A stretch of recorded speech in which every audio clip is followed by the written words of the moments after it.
would trust the letters LIE on the sidewalk if I came across them over anything that this man had to say.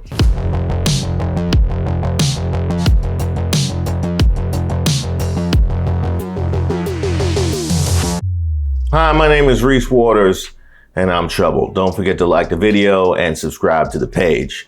By now, you've probably heard of Project 2025. Project 2025 is a far-right manifesto. It is a 1,000-page bucket list of extremist policies that would uproot every government agency and disrupt the lives of every person who calls this country home. The Department of Education would be eliminated, cutting students off from civil rights protections and ending essential Title I funding for K through 12 schools. The Department of Justice would go on a murdering spree. It would rush to use the death penalty and expand its use to even more people while circumventing due process protections. Project 25 not only calls for national book bans in schools, but also creates a list of banned words for the federal government that would be deleted from, quote, every federal rule, agency regulation, contract, grant, and piece of legislation that exists.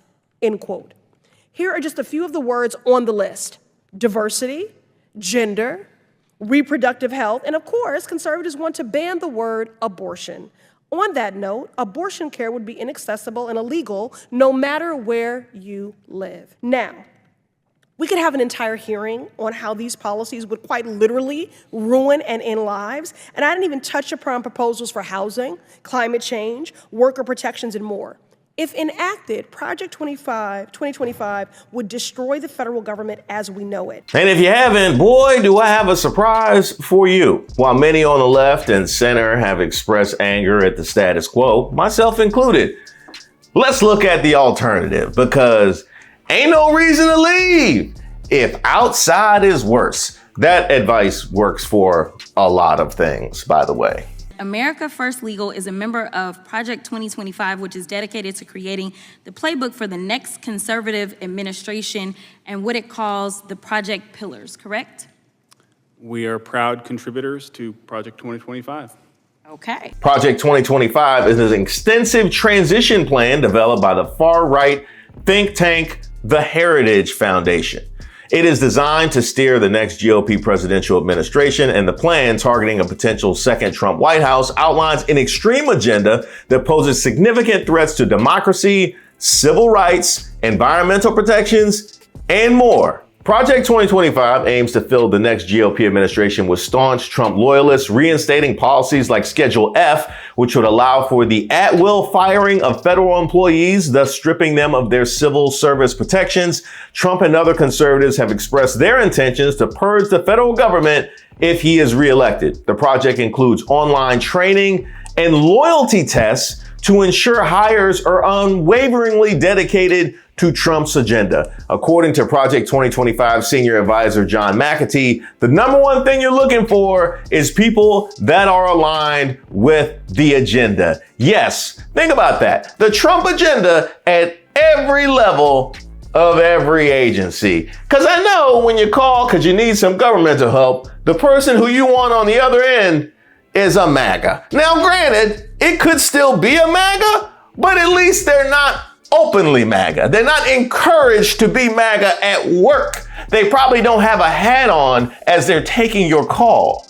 The Heritage Foundation's nearly 900-page policy book, Mandate for Leadership, A Conservative Promise, details Project 2025's priorities across federal departments, organized around 4 pillars: a policy agenda, personnel, training, and a 180-day playbook. Authored primarily by former Trump officials and conservative commentators linked to the Heritage Foundation, the proposals aim to severely restrict the federal government's protections on reproductive rights, LGBTQ, and civil rights, climate initiatives, and immigration. This has been backed by over 100 organizations and individuals, many funded by the Koch network or conservative philanthropist Leonard Lee. Project 2025 is heavily promoted by MAGA figures like Steve Bannon, who's called it the blueprint blueprint for Trump's second term on his War Room podcast. And that's exactly what I want, is an administration which has been signed off on by somebody I wouldn't even let use my bathroom if he came to the house and knocked on my door. Although the Trump campaign has tried to distance itself from Project 2025, because it became public, it's far more developed than the Trump campaign's Agenda 47. Given the broad support from the conservative movement and connections to numerous former Trump officials and advisors, it's likely Trump and his allies will rely on Project 2025 if he's reelected. And at this point, you have to ask yourself, do you trust him? Are you going to trust me or your lying eyes? What reason has Trump given you to think that you can't trust him? At this point, I would trust the letters LIE on the sidewalk if I came across them over anything that this man had to say. Let's start with personnel and staffing. As I mentioned, it aims to fill the next administration with tens of thousands of MAGA loyalists, reflecting Trump's vision of reshaping the federal workforce to be more directly accountable to the president. Key to this effort is reinstating Schedule F, reclassifying thousands of federal employees as at-will workers, making it easier to fire them if they don't align with the administration's policies. The project has established a training academy to prepare potential appointees, offering courses on conservative governance and the regulatory process, aiming to ensure they're ready to implement conservative policies from day one. Yes, they are putting them through indoctrination to work in our federal government. Additionally, Project 2025 makes clear that the Department of Justice shouldn't operate independently of the executive branch, implying it'll be used to target Trump's political adversaries. Imagine that. Then you have the Christian nationalism. Project 2025 intends to embed Christianity deeply into American governance, turning a biblical worldview into federal law. The foundation president, Kevin Roberts, in his foreword to the policy book, claims that the left threatens the tax-exempt status of churches and charities that reject progressive ideologies and warns of future attacks on Christian schools and clubs. So the project partners with the Center for Renewing America, a leading Christian nationalist organization. The plan includes maintaining a biblically based definition of marriage and family, opposing non-religious definitions, and promoting a traditional heterosexual family structure as a societal ideal. It also aims to embed Judeo-Christian principles into labor policies, asserting that fruitful work is integral to human dignity and service to God. Then we have the reproductive rights. Project 2025 proposes severe restrictions on reproductive rights, including removing references to abortion from federal laws and regulations, reinstating the Comstock Act to ban mail-order abortions, and restructuring Medicaid to avoid funding reproductive healthcare providers. It also suggests restoring Trump-era religious exemptions to contraceptive mandates and eliminating certain contraceptive guidelines. The policy book calls for the CDC to eliminate programs that don't respect pro-life stances and to shift focus to research supporting pro-life policies. It also proposes rolling back Biden-era policies, allowing abortions in VA hospitals, and repealing Title X protections for reproductive health care, which provide low-cost contraception and STD screenings. Which brings me to the Department of Justice and federal law enforcement. Project 2025 seeks to overhaul the Department of Justice and the FBI, aligning them with conservative priorities. And it criticized the DOJ for being influenced by a liberal agenda and calls for making litigation decisions consistent with the president's agenda. That's what we want. That is definitely what we want. The Department of Justice subject to Trump's whims. And by Trump's whims, I mean Fox News' whims. Basically, does that mean that Fox News is going to run the country? Pretty much does. The project also suggests reviewing and terminating major FBI investigations deemed contrary to national interest and eliminating the FBI director's 10-year term limit to increase political accountability. It advocates for a renewed focus on violent crime over politically disfavored speech, initiating legal action against progressive prosecutors and enforcing the death penalty. The policy book opposes diversity, equity, and inclusion initiatives, calling for investigations into entities engaged in what it deems unlawful discrimination. Yes, they put that in the project that they want to sic the Department of Justice on people that are, trying to work on diversity. That's what they're focused on. They have fully bought in. into the anti-white racism agenda. And why not? Nobody has checked them yet. LGBTQ rights, gone. Project 2025 takes a hardline stance against it, seeking to remove federal protections for queer individuals and promote conversion therapies. Yes, our federal government. Conversion therapies. It calls for ending federal research on gender identity unless aimed at enforcing gender conformity, criminalizing gender reassignment for minors, and treating transgender ideology as pornography. The project also proposes banning transgender individuals from military service and repealing policies supporting gender-affirming healthcare. Now, I've just outlined a whole lot of things. What else could they tear up? What else could they tear up? You know, this is like my little 1-year-old just looking around the living. What else can we tear up? Look up at the sky. I see twice as high. Let's tear up the environment. Project 2025 plans to dismantle environmental protections and delay climate action. Heritage President Kevin Roberts criticizes environmentalism as a pseudo-religion and labels environmental extremism as anti-human, promoting population control and economic regression by viewing human activity as a threat to nature. The initiative is backed by climate change denying groups like the Heartland Institute and the Institute for Energy Research. And what do you want to bet the energy companies are behind those? The Policy Book's Department of Energy chapter, authored by former Federal Energy Regulatory Commission head Bernard McNamee, advocates for abolishing 3 crucial offices for energy transition and reducing funding for renewable energy offices. He also proposes cutting the Office of Energy Efficiency and Renewable Energy, the Office of Clean Energy Demonstrations, and the Loan Programs Office. A chapter on the EPA by former Trump EPA Chief of Staff Mandy Gunasakara recommends downsizing the agency, firing new hires, and eliminating the Environmental Justice Department. It also suggests reinstating Trump-era EPA rules and scrutinizing grants to align with the administration's agenda. Heritage Research Fellow Max Primorak proposes that USAID rescind all climate policies from its foreign aid programs and shut down policies connected to the Paris Climate Agreement. The policy book suggests slashing funding for numerous federal climate-related programs, and additionally, it advocates for reopening the Arctic for oil drilling, expanding other drilling projects, and leasing land in western states for coal mining.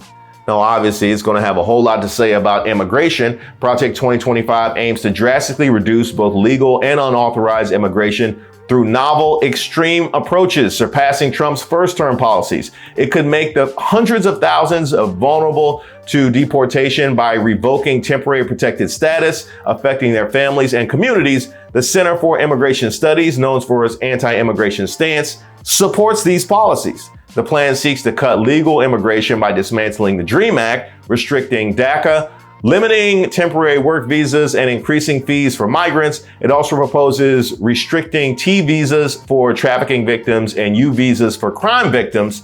And Project 2025 suggests adding a citizenship question to the census and aligning the Census Bureau's mission with conservative principles. The Department of Justice is urged with assisting the Department of Homeland Security and obtaining information about criminal aliens, especially in sanctuary jurisdictions. The plan calls for expanding ICE's authority, prioritizing the arrest, detention, and removal of immigration violators without warrants when appropriate, and penalizing U.S. citizens living with unauthorized immigrants by barring them from federal housing subsidies. It also recommends repealing all temporary protected status designations affecting nearly 700,000 people. And while we're at it, while we're tearing up stuff, why not education? 2025 proposes one of the most radical education overhauls, advocating for the elimination of the Department of Education, dissolving teachers' unions, and removing regulations on education spending.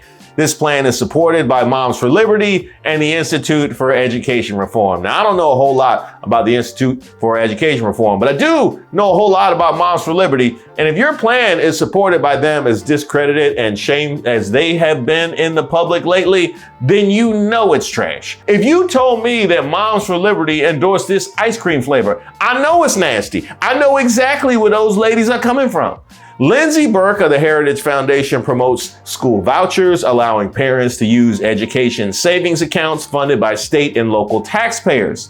The plan aims to revoke the National Education Association's charter, eliminate federal oversight for Title I funds for low-income districts, and convert special needs funding into unregulated block grants. It also seeks to abolish policies supporting diversity, equity, and inclusion, and critical race theory, claiming these disrupt community values. And by community values, they mean white people feeling good about themselves because they can't when they're faced with the facts of their own history. Which brings me to diversity, equity, and inclusion. Project 2025 advises the next administration to remove the term diversity, equity, and inclusion from all federal rules, regulations, contracts, grants, and legislation. The Heritage Foundation President Kevin Roberts advocates for this deletion, claiming DEI undermines Americans' First Amendment rights. And while I'm sure the Heritage Foundation is sure to exercise their First Amendment rights, I wonder what the diversity situation looks like in the Heritage Foundation. I'm just curious. I'm wondering what the Heritage Foundation looks like, while they're flexing their First Amendment rights. So obviously, no DEI there, right? Ain't no DEI. The mandate calls for investigating and prosecuting alleged discrimination by DEI offices and suggests the DOJ's Civil Rights Division should focus on this for the first year of the next administration. Of all the things they can focus on, we never did get that police reform, did we? We never did get that police reform that we asked for, and there's still rampant discrimination at all levels. I'm about to do a piece about discrimination in the tax code, but we want to go with DEI. That is going to be the Department of Justice's chief focus is going to be DEI. People that are trying to undo years of discrimination, that is the focus of the Department of Justice. That is how crooked this thing is. It criticizes the U.S. Army's focus on DEI as detrimental to its mission and proposes dismantling USAID's DEI apparatus, including eliminating the chief diversity officer position and related committees.